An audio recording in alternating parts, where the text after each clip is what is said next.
அன்னபூர்ணி அஷ்டகத்தை ஒவ்வொரு நாளும் அரிசி எடுக்கும்போது எடுத்து போடும்போது நம்ம அன்னபூர்ணியை நினைச்சுட்டே போட்டோம்னா அது நமக்கு தானியத்துக்கு எந்த குறைவும் வராது. அதே மாதிரி சமைக்கும் போது எதையோ நினைச்சுட்டு என்னென்னமோ யோசிச்சுட்டு சமைக்கிறத விட நம்ம வந்து அன்னபூர்ணி அஷ்டகத்தை சொல்லி யூடியூபோ இருக்கு. ஸோ யூடியூப்ல போட்டு விட்டுட்டு நம்ம வந்து சமைச்சோம்னா அந்த உணவு பதார்த்தம் ஃபுல்லாவே பிளஸ்டு உணவா இருக்குங்கிறது எங்களோட கருத்து. அதுக்கப்புறம் வந்து தட்சிணாமூர்த்தி மேலே எழுதினது தான் வந்து தட்சிணாமூர்த்தி அஷ்டகம். ஸோ தட்சிணாமூர்த்தி அஷ்டகம் வந்து தட்சிணாமூர்த்தினாலே ஒரு யோக குருனா எப்படி நமக்கு ஒரு விளக்கு மாதிரி முன்னாடி நின்று நம்மளை வழி நடத்தக்கூடியவங்க தான் நம்மளோட தட்சிணாமூர்த்தி குரு. இப்போ வந்து நம்ம எந்த பாதை சூஸ் பண்ணுறதுன்னு ரொம்ப கன்ஃபியூஸ்டாக இருக்கும்போது அந்த தட்சிணாமூர்த்தி வந்து நமக்கு ஒரு பாதையா விளக்கு மாதிரி இருந்து நமக்கு என்ன பாதை வேணுங்கிறத சூஸ் பண்ணி கொடுக்கறதுக்கு தான் இந்த தட்சிணாமூர்த்தி அஷ்டக ஸ்லோகம் ரொம்ப ஹெல்ப்ஃபுல்லா இருக்கும். ஸோ இதுதான் வந்து ஆதிசங்கரர் மற்றும் அவர் எழுதிய நூல்கள் மற்றும் அவருடைய ஷண்மதங்கள். அதுக்கப்புறம் இன்னொரு தீம் வச்சிருக்கோம், அதுதான் வந்து கிருஷ்ண ஜனனம் மற்றும் கிருஷ்ணருடைய லீலைகள். தேவகிக்கும் வசுதேவருக்கும் கல்யாணம் நடந்த அன்னைக்கு அவங்கள வந்து ரதத்துல உட்கார வச்சு கூட்டின்னு வந்துட்டு இருந்தாராம் கம்சன். அப்போ வந்து அப்பா அவருக்கு ஒரு அசிரியர் கேட்கறது மாதிரி இவாளுக்கு பிறக்க போற குழந்தையாலதான் உனக்கு ஆபத்து அப்படின்னு ஒரு அசிரியர் கேட்டோடனே அவருக்கு என்ன பண்றதுன்னே தெரியல. உடனே எடுத்துட்டாரு வாழை எடுத்து தேவகியை கொல்லலாம் அப்படின்னு முடிவு எடுத்தப்போ அப்பதான் கல்யாணம் ஆயிருக்கு வேற, அவருக்கு ஒய்ஃபை காப்பாற்றணும். அதனால என்ன பண்றாரு வசுதேவர், இந்த மாதிரி எங்களுக்கு பிறக்க போற குழந்தையால் தானே உனக்கு ஆபத்து, எங்களை விட்டுரு, நாங்க குழந்தை பிறந்தோடனே உங்கள்கிட்ட கொடுத்துட்றோம் அப்படின்னு சொன்னோடனே அந்த டீலிங் வந்து கம்சனுக்கு ஓகேவா இருந்தது. ஸோ ஓகே நான் வச்சிடறேன் அப்படின்னு சொல்லிட்டு அன்னைக்கே போய் அன்னைக்கு ராத்திரியே வந்து சிறையில் அடிச்சிட்டா. மதுரால கொண்டு போய் சிறையில் அடிச்சாச்சு. ஒவ்வொரு குழந்தையா பிறக்கிறது, ஒவ்வொரு குழந்தையா கம்சன் வந்து கொண்டுட்டே இருக்காங்க. 8வது குழந்தையா ரோகிணி நட்சத்திரத்துல அஷ்டமி திதியில நம்ம கண்ணை வந்து பிறந்தாச்சு. பிறந்ததுக்கு அப்புறம் அங்க ஜெயிலுக்குள்ள வசுதேவருக்கு ஒரு ஆசிரியர் கேட்கறது, இந்த மாதிரி இந்த குழந்தைய கொண்டு போய் கோகுலத்துல விட்டுட்டு அங்க இருக்கிற யசோதை கிட்ட இருக்கிற குழந்தைய நீங்க எடுத்துன்னு வந்துருங்கோட. இவருக்கா ஒரே டவுட்டு, எப்படா இத்தனை சிறை காவலர்களை தாண்டி இந்த ஜெயிலெல்லாம் தாண்டி வாசலை தாண்டி எப்படி போறதுன்னு, சரி கேட்டதை செஞ்சிருவோம் அப்படின்னு சொல்லிட்டு எந்திரிச்சு குழந்தைய தூக்கிட்டு போறாரு. போகும்போது அதான் ஜெயிலு அங்க போய் நிக்கிறாரு. டோர் எல்லாம் ஆட்டோமேட்டிக்கா ஓப்பன் ஆகுறது. ஸோ கிருஷ்ண அவதாரத்திலேயே ஆட்டோமேட்டிக் டோர்ஸ் எல்லாம் இருக்கு. ஸோ ஓப்பன் ஆயிடுத்த டோரு வெளியே வரைக்கும் வந்தாச்சு. எல்லாருமே மூர்ச்சியாகி தான் இருக்காங்க. வெளியே வரைக்கும் வந்துட்டாங்க. பார்த்தா ஒரே சோன்னு மழை. அவ்வளோ மழையில எப்படா குழந்தைய தூக்கின்னு போறதுன்னு யோசிக்கும் போது ஆதிசேஷன் வந்து கொடையா வந்து நின்று அந்த குழந்தைய காப்பாத்துறாங்க. ஸோ ஆதிசேஷன் அப்பயா மழை பெருக்கெடுக்கிறதா ஒரே யமுனை பயங்கரமா ஓடுறது. உடனே போய் யமுனை கிட்ட நின்னோட யமுனை நின்று வழி விட்டுதான். ஸோ இதுக்கப்புறம் அங்க போய் யசோதை கிட்ட குழந்தைய வச்சுட்டு அங்க இருக்கிற பெண் குழந்தைய இங்க எடுத்துட்டு வந்துட்டார். அடுத்த நாள் கம்சன் வந்தான். இந்த பெண் குழந்தைய செவுத்துல அடிச்சு கொல்லலான்னு முடிவெடுத்து அடிக்கும் போது அந்த பெண் குழந்தை ஒன்ன கொல்றதுக்கான குழந்தை பிறந்தாச்சு, அது நான் கிடையாது அப்படின்னு சொல்லி மறைஞ்சிட்டாங்க. இவருக்கா என்ன பண்றதுன்னே தெரியல. என்னடா அது இப்படி எந்த குழந்தைய நான் போய் தேடுவேன் அப்படின்னு ஒரே டவுட்.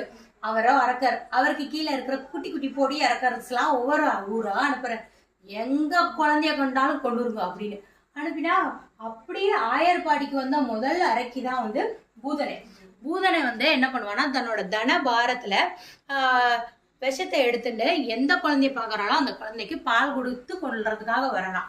இப்படி வந்தப்போ இங்க வந்து கேட்குறா, இங்கே யார் குழந்தை இருக்குது அப்படின்னு கேட்கும்போது இங்கே தான் பக்கத்தில் அங்கே ஒரு அரண்மனை இருக்குல்ல, அங்கே தான் குழந்தை பிறந்திருக்குன்னு சொல்கிறாங்க. அங்கே போய் கிருஷ்ணருக்கு பால் கொடுக்கலான்னு கொடுக்கும்போது தான் அவர் வந்து ஜகஜால கில்லாடி. அவர் என்ன பண்ணுவார், பாலை குடிக்கிறது மட்டும் இல்லாமல் அவளோட உயிரையும் சேர்த்து குடிச்சிட்டார். அங்கே நடந்தது தான் பூதகி வதம். அதுக்கப்புறம் வந்து யசோதை வந்து வெண்ணெய் கடைஞ்சிட்டே இருக்கும்போது ஒவ்வொரு நாளா அதாவது தவக்கிற வயசு வந்தாச்சு. நம்ம குழந்தையிலே தவந்தா எவ்வளோ சேட்டை பண்றது, அது மாதிரி கிருஷ்ணரும் சேட்டையெல்லாம் ஆரம்பிச்சாச்சு. இப்போ யசோதை வந்து வெண்ணெய் கடைஞ்சிட்டே இருக்கும்போது கண்ணன்கிட்ட ஒரு நாள் சொல்லியிருந்தான், இந்த மாதிரி டேய் கண்ணா நீ வெண்ணெய மட்டும் திங்கலடா, வெண்ணெய் மாதிரி யார் உள்ளோலாம் வெள்ளையா இருக்கோ எல்லாரையும் சேர்ந்து கவர்ந்துடுறடா கண்ணா அப்படின்னு சொல்லியிருந்தான்.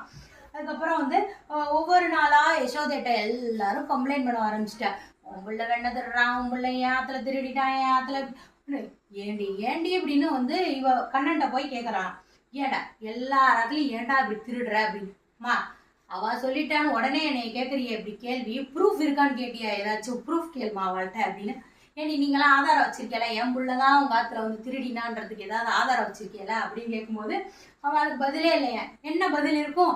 இதை கேட்ட கண்ணன் என்ன பண்ணானா, உடனே யசோதை சொல்லுவானா, கையோட இனிமே அவன் திருடினான்னு சொல்லும்போது பிடிச்சின்னு வாங்க நான் நம்புறேன் அப்படின்னு சொல்லி அனுப்பி விட்டுருவாள். உடனே இதை கேட்ட கண்ணன் என்ன பண்ணுவான், எல்லா இடத்துலையும் போய் ஒரே நேரத்துல ப்ரெசன்ட் ஆயாச்சு. எல்லா கோபிக்கையும் ஆனா வா இன்னைக்கு மாட்டினடா நல்லா நீ என்கிட்ட அப்படின்னு சொல்லி கையோட பிடிச்சின்னு வரலாம். எந்த கோபிக்கையை கண்ணனை பிடிச்சிருக்காளோ அவளுக்கு மட்டும்தான் அந்த கோபிகை தெரியறா, மற்றவாளுக்கு அந்த கோபிகை தெரியல. அப்படி எல்லா கோபிகையும் வந்துட்டு இருக்கும்போது ஒரு கோபிகை இன்னொரு கோபிகையை பார்த்தா, ஏன் இந்த கோபிகை வெறும் கையை மட்டும் தூக்கின்னு வரா இப்படியே ஏன் அப்படின்னு யோசிச்சுட்டே வரலாம். அப்படி எல்லாரும் போயிட்டா. அங்கேருந்து யசோதை பார்க்கறாளாம், எல்லா கோபிகையும் இப்படியா கையை வச்சுன்னு வராளே, எதுக்காக இருக்கும் அப்படின்னு யோசிக்கிறான். யோசிச்சாலே அவளுக்கு வந்து ஒரு பழக்கம் இருக்கா, அப்பப்ப யாருக்காவது சுழுக்கு இருந்தா வேணா எடுத்து விடுவாளாம். அந்த மாதிரி சுழுக்கு இருந்து எடுத்து விடும்போது, ஐயோ இத்தனை பேருக்கு ஒரே நேரத்துல சுழுக்கா, எப்படிடா நம்ம எடுத்து விடுறதுன்னு அவ மைண்ட்ல கால்குலேஷன் போட்டுன்னு இருக்கான்.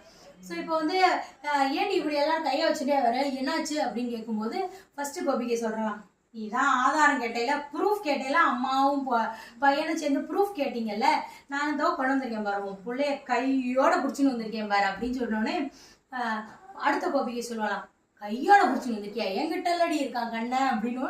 எல்லாரும் அவளுக்குள்ளே சண்டை போட்டுக்கிறாள். உடனே யசோதை சிரிச்சுட்டே சொன்னாலாம், உங்ககிட்ட யார்கிட்டயும் இல்லை, என் பிள்ளை என்கிட்ட சமத்தா உட்காந்து வெண்ணை சாப்பிட்டு இருக்கான் அப்படின்னு சொல்லி சொன்னோடனே உள்ளேருந்து வேணா நான் கூப்பிட்டு காமிக்கிறேன்ப்பா அப்படின்னு சொல்லி கண்ணா அப்படின்னு முன்னாடி குறுன்னு உள்ளேருந்து ஓடி வரானா. ஸோ அந்த அளவுக்கு சேட்டை.